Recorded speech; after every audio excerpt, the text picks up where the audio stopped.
प्रेम शुक्ला जी, बदले बदले मेरे सरकार नजर आते हैं। आप देख ही रहे हैं कि कल जैसे ही आपने बाबरी का प्रश्न पूछा, कैसे कांग्रेस के बोटी बोटी छाप प्रवक्ता भाग खड़े हुए आपने देखा।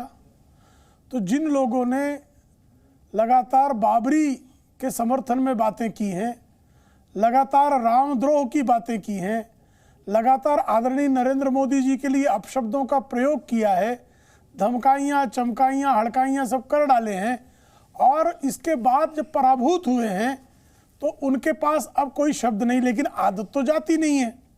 अब जो पंडित जवाहरलाल नेहरू ने जिस तरह से श्री सोमनाथ मंदिर के प्राण प्रतिष्ठा का विरोध किया था और डॉक्टर राजेंद्र प्रसाद को वहां जाने से उन्होंने न जाने की सलाह दी थी, और जिस तरह से उन्होंने सौराष्ट्र के तत्कालीन शासक जाम जी के को पत्राचार किया था, जिस तरह से कन्हैयालाल मुंशी और सरदार पटेल से उन्होंने अपना विरोध दर्ज कराया था, आज भी उनकी वो परंपरा जारी है। उनको जो है बाबर के मकबरे पर श्रीमान राहुल गांधी जाते हैं, वहाँ फातिया पढ़ने में उनको किसी प्रकार की आपत्ति नहीं है, लेकिन राम जन्मभूमि में श्री रामलला के मंदिर के दर्शन में उनको राजनीति नजर आती है, उनको रामनीति नहीं नजर आता। तो कांग्रेस की ये जो अपनी परंपरा है और सेकुलरिज्म के नाम पे जिस तरह से हिंदू द्रोह को उकसाने का काम किया गया है, आज इस स्वतंत्रता के स्वर्णिम काल में जब महात्मा गांधी जिस रामराज्य की संस्थापना के लिए स्वतंत्रता संग्राम की उन्होंने अगुवाई की थी, आज उसी रामराज्य के आराध्य प्रभु रामचंद्र जी के अयोध्या में भव्य दिव्य रामलला के मंदिर की प्राण प्रतिष्ठा हो रही है। तो उनको निश्चित तौर पर उनकी छाती में जो है आग तो लगी हुई है, लेकिन उस आग को कोई व्यक्त कर दे रहा है, कोई अव्यक्त स्वरूप में ही उस आग को झेल रहा है। तो ये स्थिति तो होनी थी दीपक जी। ठीक है, आज मेरे साथ कांग्रेस के प्रवक्ता नहीं है। मैं हमेशा चाहता हूं कि कांग्रेस के प्रवक्ता हो, लेकिन वो इस विषय पर डिबेट में आते नहीं हैं। लेकिन इंडिया अलायंस की तरफ से मेरे साथ प्रोफेसर नवल किशोर यादव जी हैं, आरजेडी के प्रवक्ता हैं। नवल किशोर यादव जी, क्या ये वाकई में सांप्रदायिक ताकतों के विरुद्ध राजनीति का वक्त आ गया है? क्योंकि 2019 में नारा गायब था, क्योंकि आपको लगता था कि अगर ये नारा लगाया गया तो भारतीय जनता पार्टी को फिर फायदा हो जाएगा। किशोर तिवारी जी, आपका हाथ मैंने देख लिया है। दीपक जी, देखिए, संपूर्ण धार्मिक कार्यक्रम को संपूर्ण राजनीतिक बनाने का प्रयास जो भाजपा, आरएसएस और बीएसपी कर रही है, वो तो पूरा देश को पता चल गया है।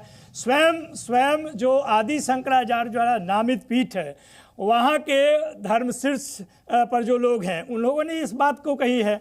तो ये बात तो आप छोड़ दीजिए कि आग कौन लगाता है, दंगा कौन फैलाता है, विभाजनकारी राजनीति किसकी है, देश में तमाम तरह के माहौल खराब करने का इतिहास किसमें है, वो तो आपको मालूम है और पूरे देश को मालूम है। रही बात ये कि पिछले 10 साल में जो सरकार को काम करना चाहिए था, जो वचन दिया था लोगों के साथ, आम आदमी के साथ, उन सारे वचनों पर वो फेल हो चुके हैं। अब ये चुनावी वर्ष नहीं, चुनावी महीना आने वाला है 1-2 महीना में, तो अब उनके पास और कोई विकल्प है नहीं कि धार्मिक गोलबंदी करके और वोट हासिल करें।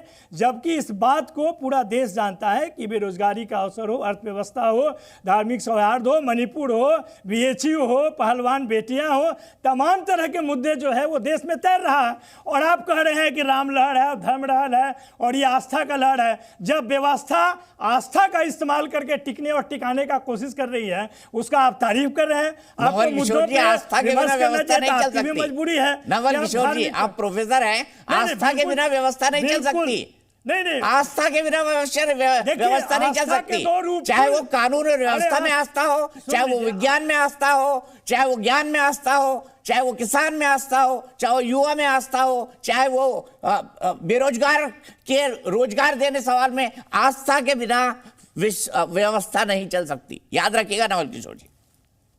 मैं समझ और बच्चों को पढ़ाइएगा भी परेशानी, क्लास लेकिन में। व्यवस्था सुन लीजिए, अरे सुन लीजिए, आप तो पढ़ के ये काम कर ही दिए। आपने इतना पढ़ा कि आपको हर समय छुपने और ढकने की जरूरत पड़ती है। जिस धर्म और आस्था की बात करते हैं, पहले गांधी को देखिए, हे राम समझिए और जय श्री राम समझिए, दोनों में अंतर है। जय श्री राम बोलने वाले के लोग जो प्रतीक चिन्ह कौन है? गोडसे हैं, और जो गांधी जी हैं उसके हत्यारे लोग हैं। आप आस्था का मतलब समझिएगा तभी ना। पढ़ने और पढ़ाने की बात तो बाद में आती है। यहाँ पे पढ़ाई और पठन कार्यक्रम से मतलब क्या है? जब आप राजनेता हैं तो आप धार्मिक कार्यक्रम में पूरे सरकार सरकार को कैसे लगा दिए हैं? पूरा देश को धर्म के आधार पे क्यों बांटना चाहते हैं? अच्छा, मुख्यमंत्री निवास पटना रोजा इफ्तार करे, चलेगा? जालीदार टोपी पहने नीतीश कुमार और तेजस्वी जी, चलेगा? दीपक जी, अरे दीपक तो वहाँ सरकारी इफ्तार का कार्यक्रम क्यों होता है नवल किशोर जी, ये भी बताइए। अरे वो सुन लीजिए ना, पहले धर्म जो है वह निजी आस्था का मामला है, निजी विचार का मामला तो है। सरकारी निवास क्यों इफ्तार कराता है मेरे भाई? नवल किशोर जी बताइए ना, निजी आस्था, निजी विश्वास है ना, तो सरकारी तौर पर इफ्तार पार्टी का आयोजन क्यों होता है पटना में? क्यों लालू जी करते रहे, क्यों नीतीश कुमार करते रहे? अरे प्राण प्रतिष्ठा जो है पीएमओ ऑफिस में हो रहा है क्या? तब तो आप ठीक बोल रहे हैं। प्राण प्रतिष्ठा का कार्यक्रम धार्मिक जगह पे हो रहा है, धार्मिक लोगों को वहां पे करना चाहिए। उसका फायदा उठाने के लिए और पूरा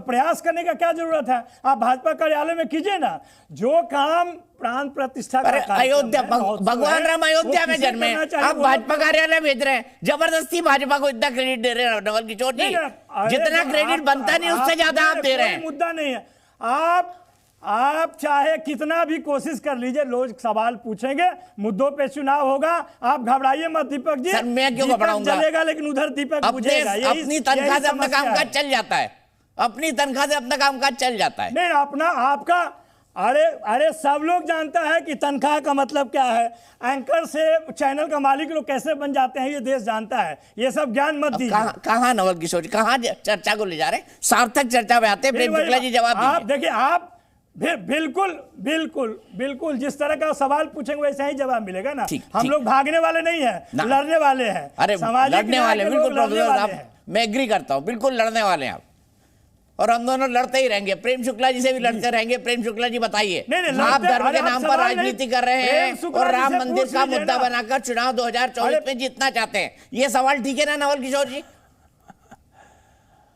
देखिए, ये तो इनका आरोप कोई नया है क्या? नहीं आप ये नया आरोप है क्या दीपक जी? आप भी पत्रकारिता में जब आए, आप खुद 1989 में यही आरोप लगा रहे थे, 1990 में आरोप यही लगा रहे थे और हमारा समर्थन भी ले रहे थे। ये श्रीमान लालू प्रसाद यादव की सरकार को 1989 में बिहार में छोड़ के तो भाग गए ना, मंडल कमीशन लागू हुआ, छोड़ के भाग गए। चिचिया रहे महाराज, मंडल लागू हुआ, चिचिया कह रहे हैं, सुनिए तो। अरे शुक्ला जी, चिचिया कह रहे हैं, सुन लीजिए ना, मैं सुन रहा था ना। तो बदतमीजी काहे कर रहे हैं? काहे बदतमीजी कर रहे हैं? आराम से सुनिए। आप है, बदतमीजी कर रहे दिख रहा है कि बदतमीजी करने के अलावा पास कुछ बचा नहीं है। बदतमीजी आपकी पहचान है। अरे झूठ बोलने के बदतमीजी, झूठ आप बोल रहे हैं, झूठ, लंपट, मक्कारी, ये सब आपके। नवल किशोर जी आपके बीच में बिल्कुल नहीं बोले थे। और प्रेम शुक्ला जी आप भी वरिष्ठ हैं, नवल किशोर जी आप भी वरिष्ठ हैं, प्लीज एक दूसरे का सम्मान करें, एक दूसरे का सम्मान करें। हम नेशनल टेलीविजन पर बैठे हुए हैं। ये तो लक्ष्मणपुर बातें करके जाति हिंसा फैलाने वालों के साथ है ना। लक्ष्मणपुर बातें के अपराधियों के दल पे जाति है कि नहीं है? अब लगातार मैं दीपक जी के प्रश्न का उत्तर दे रहा हूँ। आप काहे चेक कर रहे हैं महाराज? चोकर के क्या पाएंगे? जाति काहे चोक कर रहे हैं जी? जाति करने के लिए मंच थोड़े है, छोड़ दिया जाति। काहे चोक कर रहे हो मित्र? कौन से जाति है बता दीजिए ना। मोदी जी के जाति है, कोई चोकरवाई है? प्रोफेसर साहब मैंने दोनों को रोक दिया, सम्मानजनक दोनों एक दूसरे के लिए रहेंगे। प्रोफेसर साहब सुन लीजिए उनका जवाब।